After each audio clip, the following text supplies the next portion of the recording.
අපි මේ digital electronics වලදී ඊළඟට කතා කරන ගේට් එක තමයි O ගේට් එක. ඉන්පුට් දෙකක් තියෙනවා ඊට අමතරව අවුට්පුට් එකක් තියෙනවා. හරිද? මේ වගේ හැඩේ හොඳට බලා ගන්න. සහ පුළුවන් නම් මේවා මතක තියාගන්න බලන්න. මොකද මේවා අනිවාර්යෙන් ඔයගොල්ලන්ට ඉදිරියේදී ඉලෙක්ට්‍රොනික වගේ සබ්ජෙක්ට් එකක් හදාරනවා නම් අනිවාර්යෙන්ම මේවා ඕන වෙනවා. හරිද? එහෙනම් මේවා පුළුවන් තරම් මතක තියාගන්න බලන්න. හැඩ කුරු කරගන්න. හරි. දැන් මෙතනදී මේ දෙක තමයි ඉන්පුට් දෙක වෙන්නේ.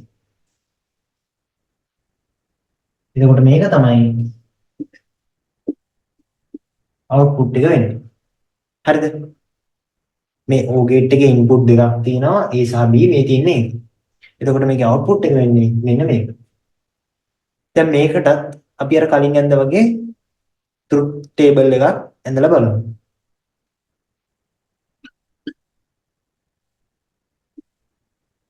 මේකට මෙන්න මේ වගේ ට්‍රුත් ටේබල් එකක් තමයි එන්නේ. හරි. දැන් මේකේ ට්‍රුත් ටේබල් එක අනුව බැලුවාම මේකේ ඔයගොල්ලෝ පේනවා A බිඳුව B බිඳුව වුණාම C වලින් අවුට්පුට් එකක් එන්නේ නැහැ. ඒ කියන්නේ C බිඳුවයි. එතකොට A බිඳුව සහ B එක වුණාම C වලින් අවුට්පුට් එකක් එනවා. එතකොට A එකයි B බිඳුව කියන්නේ A high වෙනවා B low වුණාම C high වෙනවා. ඒ කියන්නේ A වලදී ඉන්පුට් එකක් තියෙනවා B වලදී ඉන්පුට් එකක් නැති වුණත් C වලින් අවුට්පුට් එකක් තියෙනවා. එතකොට A වලින් සහ B වලින් දෙකෙන්ම ඉන්පුට් තියෙද්දී A C වලින් අවුට්පුට් එකක් තියෙනවා. හරිද? දැන් මේකට අපිට පුළුවන් මෙන්න මේ වගේ බූලියානු ප්‍රකාශනයක් ලියන්න. මේක තමයි මේකේ බූලියානු ප්‍රකාශනය වෙන්නේ. A සහ B ගේ එකතුව. දැන් මේක බලන්නකො. මෙයයි එකතු කරාම බිඳුව. බිඳුව එකතු කිරීම එකයි. එක එකතු කිරීම බිඳුව ඒත් එකයි. දැන් මෙතන ගත්තාම 1 1 2යි නෙමෙයි. එහෙම එකක් ගන්නෑ. දෙකෙන්ම තියෙද්දී ඒ කියන්නේ මේ දෙකෙන් එකක් හෝ දෙකම තියෙද්දී C එකයි කියන අර්ථය තමයි මෙතනදී දෙන්නේ. හරිද?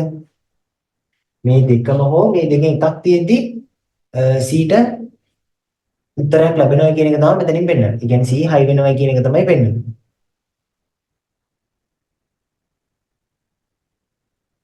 මේක තමයි මේකේ බූලියානු ප්‍රකාශනය. ඔයගොල්ලෝ මේ ටික සටහන් කරලා තියාගන්න.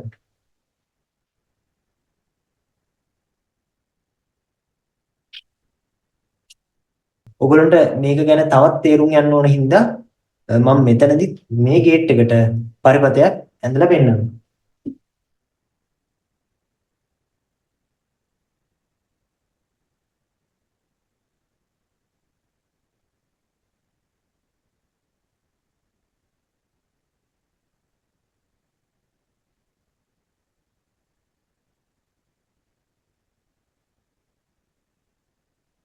හරි.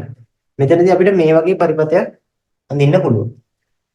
දැන් ඔයගොල්ලන්ට පේනවා ඇති මෙතනදී මම ට්‍රාන්සිස්ටර්ස් දෙකක් අරගෙන තියෙනවා. අපි සාමාන්‍යයෙන් ගන්න 108 128 කියලා හිතන්නකෝ.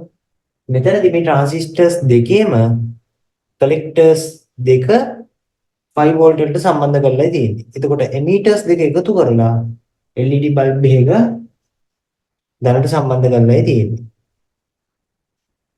එතකොට LED බල්බ් එකේ රින රෙසිස්ටර් එකක් කරහා මේ 5 වෝල්ට් බැටරි එකේ රිනට සම්බන්ධ කරලා තියෙන්නේ. හරිද? 5 වෝල්ට් බැටරි එකේ රිනට තමයි මේ සම්බන්ධ කරලා තියෙන්නේ. මොනවම තියෙනවා. දැන් මම මේ ට්‍රාන්සිස්ටර්ස් දෙකට ඉතා කුඩා ධන ධාරාවක් මාරුවෙන් මාරුවට දෙන්නයි හදන්නේ. හරිද? හිතන්න මේ තියෙන අවුට්පුට් එක කියලා. LED බල්බ් එක පත් වෙන එක තමයි අපේ අවුට්පුට් එක. ඒට ඉතා කුඩා ධන ධාරාවක් දෙන්නේ නැතුව ඒ කියන්නේ ඒ බිඳුව කරලා B එක කරනවා. ඒ කියන්නේ B ට ඉතා කුඩා ධන ධාරාවක් දෙනවා. ඒ කියන්නේ B එකයි. එතකොට මේ ට්‍රාන්සිස්ටර් එක ඔන් වෙනවා. මෙයා ඔන් වෙන්නේ නැහැ. ඒ කියන්නේ A බිඳුවයි B එකයි. ඔන්න ඔය අවස්ථාවේදී මොකද වෙන්නේ? LED බල්බ් එක පත් වෙනවා. මෙයාගෙන් යන්නේ නැති වුණාට මෙයා හරහා යනවා. මේ 5 වෝල්ට් වලින් මේ ට්‍රාන්සිස්ටර් එක හරහා ධාරාව ගමන් කරලා LED බල්බ් එක හරහා ගිහිල්ලා පරිපථය සම්පූර්ණ වෙලා LED බල්බ් එක ඔන් වෙනවා. ওই දෙයම තමයි ඔගේ අනිත් පැත්ත. B වලට දෙන්නේ නැතුව A වලට දුන්නත් මේක හරහා ධාරාව ගිහිල්ලා LED බල්බ් එක පත් වෙනවා. හරිද? දැන් මේ දෙකටම දුන්නේ නැත්තම් A බිඳුවයි B බිඳුව වුණොත් කියන්නේ මේ දෙකම හරහා ධාරාව යන්නේ නැහැ. මේ දෙකෙන්ම මාර්ගය වැහෙනවා. එතකොට මේ LED බල්බ් එකට කොහෙන්වත් ධාරාව වෙන්නේ නැහැ. C බිඳුව වෙනවා. ඒ කියන්නේ C වලින් අවුට්පුට් එකක් එන්නේ නැති වෙනවා. හරිද? ඊළඟට Aට සහ Bට දෙකටම මම ඉතා කුඩා ධන ධාරාවල් දුන්නාම මොකද වෙන්නේ? මේ ට්‍රාන්සිස්ටර්ස් දෙකම ඔන් වෙනවා. මේ ට්‍රාන්සිස්ටර්ස් දෙකම ඔන් වෙනවයි කියන්නේ මේ දෙකෙන්ම ධාරාව වෙනවා. ඒ කියන්නේ LED බල්බ් එක කොහොමත්පත් වෙනවා. ඒ කියන්නේ A1යි සහ B1යි වුණාම C1 වෙනවා.